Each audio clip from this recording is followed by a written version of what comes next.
Peace. Peace and love. It's your boy Ray Stone, Raw One Publications. Just dropping in with another video report. I'm speaking to you again from my latest book, Products of Our Environment. Ever since my first video, I've been thinking, what is this book about? So I really want to give a breakdown of a little bit of what the book is about. And I finally come up with something. It's about many things. I told you the problem is I probably have too much stuff in the book. I think it's really a slept-on book. It's a lot of great material and information. So make sure you pick it up. Here's the website. Check it out when you get a chance. But the book is really about economics, people. And economics is really the bottom line to all of these problems. We've had a lot of scholars. We've had many brilliant people. Malcolm X, we've had leaders, we've had lots of different people, but I think the problem in urban communities and in the black community, if I could use tongue-in-cheek use this term, this is something I don't say, but just so you know what I'm saying, in the black community, there's no economic base. The Jewish dollar circulates in the Jewish community 16 times. The Caucasian dollar circulates 11 times. The Hispanic dollar circulates 8 times in the community before it leaves. The black dollar 0 times. Every dollar we get is shot out to somebody else. It's shot out to the people at the grocery store. Shot out to the people at the mall. Shot out here. So our money is leaving the community right away. And with no economic base, you really don't have a leg to stand on. All you can do is really march and sing and dance and shit. You can't really have a leg to stand on if you don't have an economic base or you're not forming an economic base. Now you get a community together that's raised $100,000. I'll give you a good example of having an economic base. Darren Wilson, the cop in Ferguson who murdered Michael Brown, allegedly, whatever. This officer has already raised over $250,000 in crowdfunded money. His community, without him asking, probably his community said, we're going to support him. As wrong as he may be, he's got $250,000 already in defense money ready to go. And so that's a good example of a community coming together and using that economic base that they built for something. Now when something happens, they've got funding that they can put together and throw at his defense. And this video isn't about that case at all, but right or wrong, he's got $250,000 and they got an economic base. And this is something that we should emulate, at least in that capacity of having economics. He's got more money for the defense than Michael Brown has raised for the funeral. Just to give you an idea of the economic base and how important it can be. But I don't want to get off on the Michael Brown road. That's a whole different road. Anyway, how do we form an economic base? And how is this book about economics? This is called Products of Our Environment. Like this, if I was in a room full of 100 people, 100 of our people, 100 urban people from my community, and just said, well, who has deodorant? Who's bought deodorant in the last month? Raise your hand. Everybody raises their hand, right? Everybody has deodorant or something like that, or overwhelming majority, 99% of the people raise their hand. They say, yeah, we have deodorant. Okay, if one person in this room, in that room, could make deodorant, then they have 99 customers that will give them $5, at least $5 every time they need deodorant, okay? So that's one person gets $5 from every person in that room. And guess what that dollar does? This is his first spin around the community. Now a dollar is going from one hand in the urban community to another hand in the urban community and not leaving and going to Walmart or Walgreens or CVS or the corner store or any store. It's going right next door or down the street or around the way to your neighbors or to your people's crib, right? So now you get deodorant from this person. Now everybody, same thing with lotion. Everybody has a bottle of lotion. Well, if one person could make the lotion, then this is 99 other people. Now they're coming to get lotion from you. From another person. This can be a different person. So these are two people. Let's just imagine they're getting $500 a pop and it's happening once or twice a month. This is residual income, for one. This is providing a deodorant that doesn't have poison in it. The directions to make a deodorant are right in here. The directions to make lotions, Vaselines, all type of stuff is right here. So you take this information and use it, and you can spin it into a business. More importantly, you're getting your people a product that is not dangerous and that's not filled with chemicals and toxic chemicals. You think about breast cancer and how prevalent this is. All cancers, all diseases. These chemical products can't be good for that. Allergies, asthma, none of that. This stuff is foreign to the body system. I put a list up. All of these ingredients that I'm going to list are illegal in the European Union and in other places of the world. And they're in everything that you use every day. Soap, toothpaste, deodorant, shampoo, you name it. Baby powder, baby lotion, poison. Baby oil is crude oil extract. It's mineral oil. It's dangerous. And it's called baby oil for babies.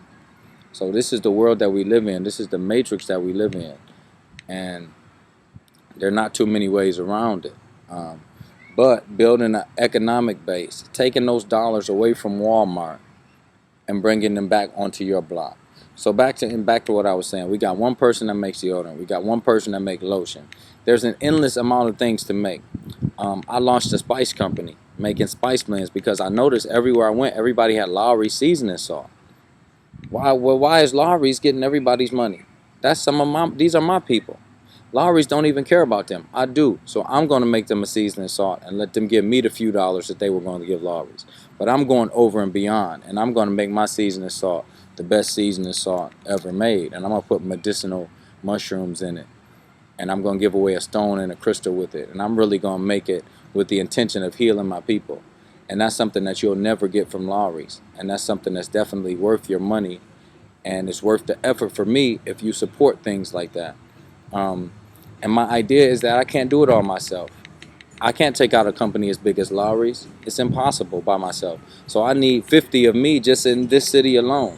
Every city needs 30 or 40 people making spice. Every family should have a spice man. Why not? If we can't work with our community at large and all of the people in the community because of all the wayward people and da-da-da and people's generation gaps in this, why can't we work within family units? How about just within an extended family unit? And we say, I'm going to be the spice man for my family. So everybody in my family buys spices only for me, right? The spices are going to have pictures of our ancestors and honor the great cooks in our family. So you bring that energy into your home. How much better than Lowry's is that? It's like night and day. There's no comparison. Plus, we're keeping that money out of the system, out of Walmart's hands, out of Lowry's hands, and put it in my pocket. And we're giving a high quality product, higher quality, similar price, and the dollar is circulating. And most importantly, we're breeding a mentality that, wow, we can make our own products. We can make our own products. Why should we continue to use everybody's house has Pine Sol, bleach, Vaseline, baby. All of these things can be replaced with a healthier product that you could produce and that you could sell to your circle of people, be your coworkers, a group of people that you're around often enough, and let that let it grow slow. Excuse my stuttering, but let it grow slow. America has this mentality of big corporation. Like, my stuff, I want to keep it a secret and I want to grow into the biggest company. Well, that doesn't have to be. That's not how you build an economic base. Remember, we're at the bottom trying to build a base. How you build a base is with small networks. We have a series of small networks. I do it for my family. Somebody does it for their family. Somebody does it for their family. That grows a little bit. Now we get bigger. Now we're starting to get momentum. We need to start somewhere. So why not start with common? That's where we start. We start with products of our environment. We start with our soaps, with our lotions, with lip gloss.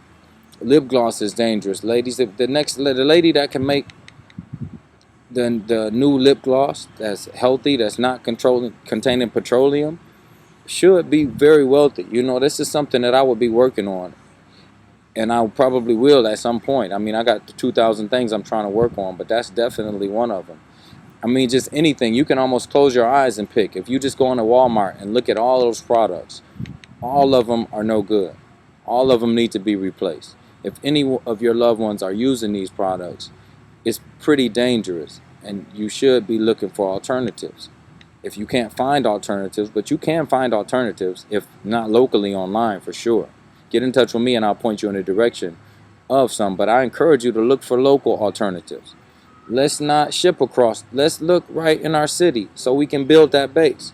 Let's get a hug when we exchange our money, and let's start to build a base that way.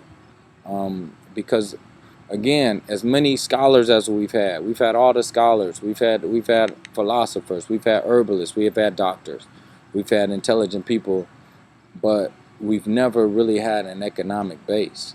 And that's how you build things. It takes money to make money. I'm finding that out very much the hard way, because I have thousands of great ideas. I have millions of great ideas, $1 million ideas. But without thousands of dollars, I can't make it happen. That's just the way it is in the matrix. And so I'm learning, through my companies, I'm learning to build my own financial base. And I want to do some new things with the book. Let's look to support local products, and produce some local products, and start thinking about who in your family would be good. This can be good for the person that's at home watching soaps. I said this in another video. Somebody that's just a homebody, or just the mother with 3 or 4 kids. When the kids take a nap, you can put on meditative music and you can make lotion, and you can be the lotion lady. And now you don't have to leave your kids, and you can still make your children, and you can still make a significant little piece of money, residual income, at home, and let people come and get shea butters and soaps and stuff, and use quality things on your children.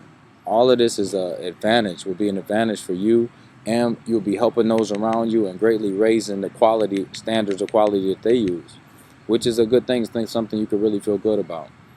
So I'm gonna cut this off because I don't want to go too far, but you know who it is, your boy Ray Stone. The book is Products of Our Environment. It's fire. Really unique book, man. Really good book. It's like a lot of good stuff in there. It's even more than that. This is just one thing I want to touch on. So we'll get back with you, Ray Stone. Peace and love.